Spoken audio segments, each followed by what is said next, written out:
Java the Ruler back with another one. If you are new to my channel, I appreciate you for tuning in.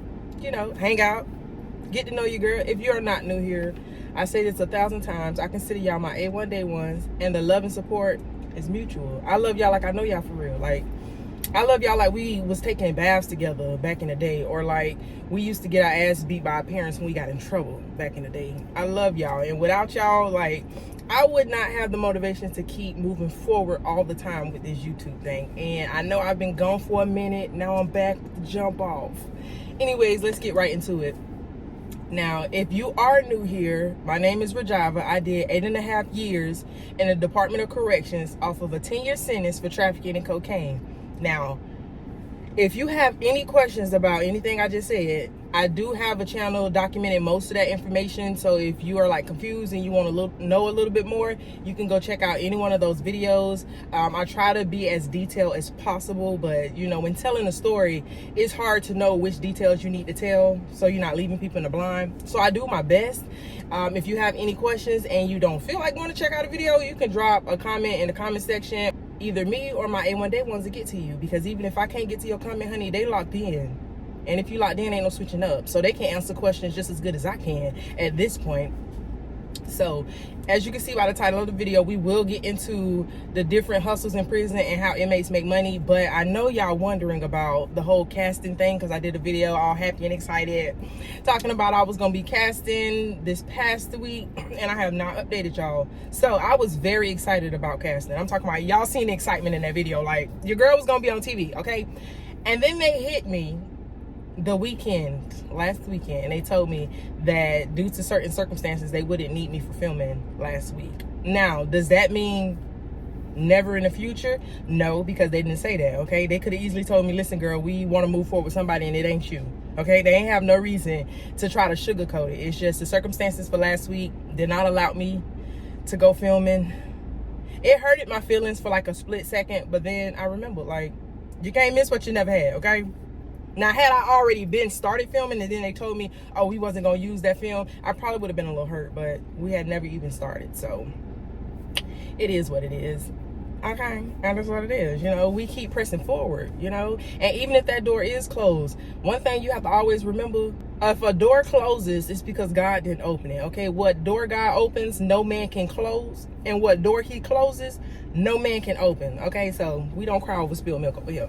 Now, let's get into how people make money in prison. There are so many ways to make money in prison, and I know y'all thinking like, money, what you mean? Like, how do you make money? In prison, you can't touch money. You do not touch a dollar, a penny. Like, you can get in trouble if you see a penny and you pick it up. You're not going to see a penny, but if you do see a penny, you pick it up, girl, you're going to jail. Like, you're going under the jail for having money, even though it was a penny, right? So how money operates in the currency in prison, it's like, it's canteen, and you have your books, of course. It's like your account, and you can scan your little ID card that you have to take everywhere you go. It has your picture, it has like a little barcode and everything, and they can scan it and see how much money you got, and you have to have that ID strapped to you at all times, okay?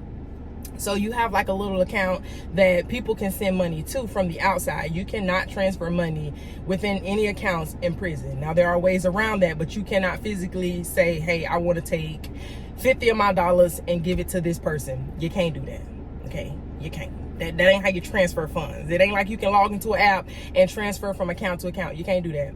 So people have to send you money on your books, and you go to the canteen and you scan your card and you can get whatever is on canteen. So, you know, canteen is an array of things. You got food, you got hygiene products, you got sodas, you got coffee, creamer, sugar, stuff like that. And people who don't have someone to send them money in prison, you ain't got no money. Like, I told y'all in other videos how expensive it is and how you don't even have the bare minimum. Like, the state, you would think, gives you the basic hygienes, but they don't. They do not provide you with it, and a lot of the stuff that they do provide you with, you have to be indigent, which means you get $0.00, or you get under $25 a month for like 3 months for you to even qualify. So you broker than broke, okay? You got to go 3 months of being broke for the state to say, okay, you broke enough for us to give you some stuff, right? So in the meantime, while you waiting on the state to tell you you broke enough for them to give you something, you have to find ways to hustle. There are so many hustles in prison. Now, not all of the hustles are dignified, and not all of them are, you know, illegal scams and like you trying to get over on people. So the first thing I'm gonna do is tell y'all about the hustles I had. So I did not get money for the first, I told y'all I did 8.5 years. I didn't get money for the first, what, 6 years? It was like random deposits here and there. Over the years, like maybe 50 here, like maybe 70 there. And I'm talking about randomly, maybe every 6 to 7 months, if that. So I didn't really get money. Towards the end of my sentence, of course, people start coming around because they know I'm coming home, so they want to, like, you know, I don't know, show they love and stuff, like, oh, I was there for you, I sent you money. Yeah, girl, my last 2.5 years, I appreciate it, but don't act like you needed an award or something, okay? So I had to do what I had to do. Now, there are many hustles in prison. You can clean for people, you can sell spots for people. I wasn't doing any of that. And for a long time, I was broke because I was like, I am not doing that for no money. I am not cleaning your shoes to eat. I am not washing your sheets. I am not doing your laundry. I'm not doing that for no money. So for a long time, I was like, broke, because it was like, I'm not doing that. So then I learned how to play spades when I was in the county jail, okay? In the county jail, and I spent most of my time in lock. Solitary confinement by myself. I had a deck of cards, and I used to play cards by myself. Like, I would deal, like 4 people was playing, and I would play like that. I learned how to count cards and all of that. So when I got to prison, in prison, I don't know about men prison, but in female prisons, you play 2 card spades. They do not play 1 card spades. So for the people who are used to just throwing out 1 card and everybody play, throw out another card and everybody play, that's not how they play in prison, okay? You throw out 2 cards at a time. For one, it moves a whole lot faster. Like, the game turnaround is like that. Each hand goes like that. It moves a lot faster than if you play 1 card. Now, you play 2 cards, and after the cards are all broken, then you play 1. But I can explain that to y'all in another video if y'all want me to explain 2 card spades to y'all. So I learned how to play in the county, right? So after I got out of confinement and I was in GP, we used to play spades all day in the county jail. You really ain't got nothing much to do. Watch the few channels that they got. You can read. I mean, it ain't much to do but play spades. So we religiously played spades all day, every day. And they taught me how to play 2 card spades in the county jail, because they like, listen, when you get up to prison, ain't nobody gonna be playing no 1 card spade with you. So I'm like, that's dumb, that's stupid. So I learned, we played 24/7. Like, I'm talking about for hours nonstop on the table. So when I got to prison, I didn't really mingle much, but I knew how to play spades. You know what I'm saying? So they used to have like people getting on card tables and stuff. So I was like, you know what? I want to play. People used to ask me like, hey, you want to play? And I used to be like, nah, because I told you I was miserable and didn't want to have no friends. Like, I just wanted to be miserable. So I was finally like, yeah, you know, let's get on the table. So I play, and if you go back to one of my videos when I talked about the shakedown that traumatized me, and I talked about the friend who bought me all of that stuff, and I said we played spades together, that was my first spades partner. Shout out to her, okay? Baby was the GOAT. And when I tell you, when we played together, people used to swear we were cheating. She did cheat a time or two, okay? She did. But for the most part, we did not cheat. I don't cheat. I know how to cheat, but I mean, I'm gonna beat you regardless. So I don't got to cheat you to beat you. So I started playing spades, and we started gambling on the spades table. And it just depends on how you play and who you play with and how much you playing for. Like, most games is like $1 a game, or you can play like $5 games. You can play $10 games. It just depends on you. So I used to play spades, and I'm talking about when it comes to getting that money on that spades table, I'm gonna get it. Okay, I'm gonna get it. I am known on the spades table. And then it's another game, I don't know if y'all know anything about it, but it's called Cutthroat, and it's spades by yourself. So it's still you sitting at a table, somebody in front of you, 2 people on the side of you, but none of those are your partner. The person in front of you is not your partner. Like, if you got a book, they playing, it don't matter if the person in front of you play an ace. If you cut in, you cut it, because each book is yours. Like, you play by yourself, and whoever wins the first to 10, everybody put up money. So if everybody put up $1 and you win that first game, you get $3, instead of if you and your partner was playing against 2 people and it's $1 game, you only get $1 game from one person, they pay your partners. But when you play Cutthroat, you get $3 a game. So if y'all playing $5 games and y'all all putting up $5, you get $15 a game. So I prefer Cutthroat because it was a bigger return, okay? It was a bigger return. So how you transfer money and how you move money is, if we're playing on the spades table and I win. Okay, it's a dollar game. I win. Everybody at the table owes me. So you keep playing. You don't cash out after every hand. So you keep playing. You tally up. Okay, y'all, you owe me 5. You owe me 8. You owe me 6. So what you do is you write the person a list. Okay, and if they owe me $6, I would go get my canteen list. By this time you have it memorized, so you don't need your canteen list, but you would go get your canteen list and you would write down stuff on the canteen that equals up to $6. And you would do the same thing with a person. If they owed you $10, if they owed you $25, you would write a canteen list that equals $25. So when they go to the store and they, scan their card to go get whatever it is they want from the store, they get your list of $25 or $6 in that case. How much of they owe you, they take your list and they buy it off the canteen with their own money. They get the bag and they give you the stuff. That's how you make money in prison. So if, for instance, you clean somebody's shoes and they charge you $1, most of the time it's like through the week. So you'll pay somebody weekly if you clean it for them, because it's a lot cheaper. Nobody's going to the store just to give you $1, okay, unless it's they buy something from you. But if you clean shoes and you charge them $7 a week, then every week you would give them a list that equals $7 worth of canteen. And when they go to the store and slide their card and I want this, that, and third, they get your stuff on your list and then they give it to you. Now, the different hustles that are in prison, you have people who clean shoes. Listen, I'm a beast with cleaning shoes. I have not cleaned a pair of shoes since I've been home of my own. Now, I cleaned my man's shoes because, I care about him. But I don't clean my own shoes because I had to clean shoes for 8.5 years. Who not cleaning shoes is me, okay? I ain't doing it. If they dirty, they dirty. Okay, I don't care if you see me with dirty shoes on, you like, dang, that girl's shoes dirty. Yeah, they weren't dirty in prison, though. I had one pair of shoes for 8.5 years. I had to clean them. So you can clean shoes. You can wash people's clothes. You can just wash sheets, or you can wash their sheets, their clothes, like they everything. You have people who make beds. Like, people lazy in prison just like they lazy in the free world. You have people who go around making beds for like $1, like whatever it is. You have people who sell spots. Now, selling spots is like exactly how it sounds. So imagine you in Walmart, right? And them lines be super stupid long, and you in self-checkout and it's like 20 people in front of you and all the registers are full.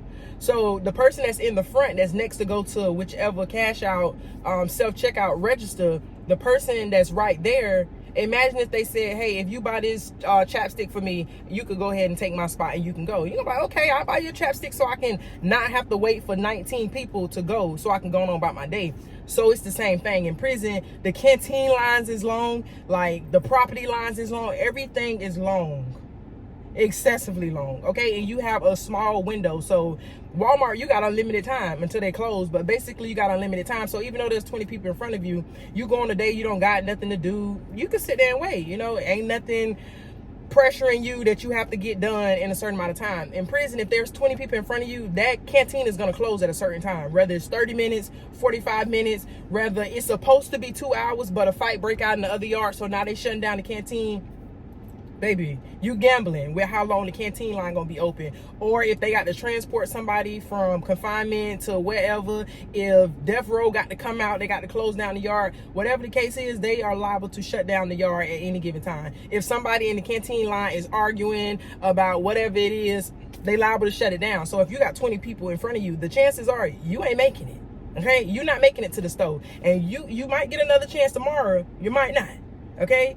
So you have people who they're first in line, they'll sell their spot. They're like, hey, I'm selling this spot. Anybody want this spot? Because if you buy that first spot, you going to the stove. You next. I mean, it's still a chance that you ain't gonna make it to the window, but you next. So when people in line, they're like, hey, you have people who even come like, anybody selling the spot? When you see the line, 20 people on, y'all, anybody selling the spot? I'm selling the spot for $5. So you go get that person's spot and they tell you what they want. They already got their list out, and when you go up to the window, you get your stuff, and then you get their little $5 list of stuff and you hand it off to them and you go on about your business. Now, I know people like, oh, I would let nobody buy a spot in front of me and I would just skip. I know y'all probably like, that's dumb to buy spots in line. Listen, they say ain't no honor amongst thieves, but those rules and codes that they got in place in prison are in place in prison, okay? You ain't just skipping no line. You ain't just gonna do whatever you just want to do. It don't work like that. You may think it do, like, oh, yeah. No, you're gonna buy a spot. And I'm talking about when you try to go to the canteen and there's been times where I've tried to go to canteen for a week straight and was not able to make it because the line was too long, the yard kept getting closed, whatever the case may be. So it is very hard to get to the canteen, even if you have money. It's hard to get to that canteen window. Okay. Other ones that you have, canteen workers, they have a hustle where, you know, they'll take your card. You're supposed to have that card on you at all times, but they'll take your card for you if the line is too long, and they'll charge you $10 to shop your list for you. So you give them your list, they shop it, bring it to you, but they also scan your card and take their $10 worth of stuff. You have people who do hair for a hustle, braid, all that kind of stuff like that. They do that for a hustle. And certain prisons, it's considered a 9-7. You can't even touch people. So certain times with certain people, it just depends on the officer. You have to sneak to do somebody's hair. And it's really crazy. Like, you have to literally sneak. I've had to sneak to get my hair braided plenty of times, okay? The girl will be sitting on the bunk, lights is out. It's like a little baby wall like this that's hiding us from the bubble. And she's sitting on her bed. I'm sitting on the floor. She braid my hair. And every time the door buzz, I got that like James Bond and go under the beds, crawl, get on my bed and lay there like I'm asleep until they do their walkthrough. And then when they leave, I got to make sure can't nobody see me, get back down, crawl. So it's crazy. But you have people who do, you know, hair. You have people who do eyebrows. You have people who, like, I'm talking about drawing your eyebrows, do the concealer, all that, like pluck them. And then a big thing in prison is stringing eyebrows. You know how you get the string and you know, yeah. Baby, they proficient, okay? I can string some eyebrows. I learned how to string eyebrows in prison. What else can you do? You have studs who, being a stud is a hustle in prison. Yeah, being a stud is a hustle in prison because there are literally girls who are paymasters for studs. Like, just to have a stud girlfriend, they pay them. And y'all probably like, I'm talking about they just buy them everything, they give them all their money. It's just like certain females with a man out here, like, you'll give your man your whole check, you'll give him your car while you at work, you know what I'm saying? You'll be paying all the bills while he living there and ain't got no job. So it's the same concept, I guess. You have being a stud is a hustle in prison. There are plenty of females who get blasted in prison because they're dressed up and acting like a stud, but there are people who know them from home and they're like, man, that's a whole girl at home. So certain people switch up the flow in county jail because they put you up on game. Like, people that's in the county jails, they put me up on a lot of game of what to expect when you go to prison. So they put you up on game in county and like, listen, you go to jail a stud, you're gonna be straight, which is true. Sad, but it is very much true, okay? And if you got an old lady in prison that's doing some time, if she look anywhere decent, she probably got a girlfriend. She probably got a girlfriend, okay? It's true. But let's get back to the hustles. What else can you do? It's so many hustles. Like, you got people who, depending on where they work, like if you work in the kitchen, you can take like onions, eggs, you can take sugar, like all kind of stuff, seasons from the chow hall, and sell them to people. Like, do you know what a finger of seasoning, like, and when I say a finger, that, you know, you have the gloves, they fill up each finger of the glove with season, and a finger of season. Boy, that make your food taste, whoo, y'all already know, you know what I'm saying, what that season can do. So whatever you can get in the kitchen, baby, they selling it. On chicken night, okay, chicken, listen, the chow hall don't get as much business as they do on chicken night. And when I say business, I just mean people going there, because you don't have to pay to go to the chow hall. You paying with your life, with your freedom. So you kind of do have to pay to go to the chow hall, but you don't have to physically pay when you go in. Ain't nobody scanning your card saying, okay, it's $1 for you to eat. But they get their most business on chicken night. And you got people in the chow hall who, they bag up that chicken, take it back to the dorm, and they sell it. On chicken night, we always running out of chicken. If you the last dorm to go eat on chicken night, you probably not getting no chicken, because they done already stole all the chicken.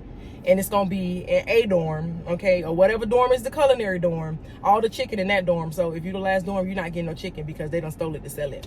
But that's the hustle, and it's the same no matter where you work. If you work in Cosmo and you can get like certain hair products, if you can get nice combs, if you can get clips, you steal that and you go sell it. If you work in education, you can get packs of paper, you can get folders, you can get color pencils. Color pencils is how we do makeup in prison. I might have to do a video showing y'all how to do makeup with color pencils, okay? Because honey, your girl used to make it do what it do, all right? So wherever you work at, if you work in laundry, you can steal t-shirts, you can steal uniforms, and you take it back and you sell it. So whatever department you work in, you take stuff from that department and you sell it. And all y'all like, dang, like they just still in prison. Like they still got the survival of the fittest mentality in prison. I'm not gonna make no excuses for it just because I was in prison. But listen, it's a difference between you being a convict and a criminal because you're choosing to do that, and it's a whole nother thing when you are forced. Okay, you're not forced, but you feel forced. All right, so I don't want to make this video too long, so I will go ahead and make a part 2. Y'all tune in because we didn't even scratch the surface. I got to finish telling y'all what hustles I had. One of them is probably a little illegal still, but I think we passed the statute of limitations, so I don't think they really can prosecute me for it. But stay tuned, part 2 will be uploaded.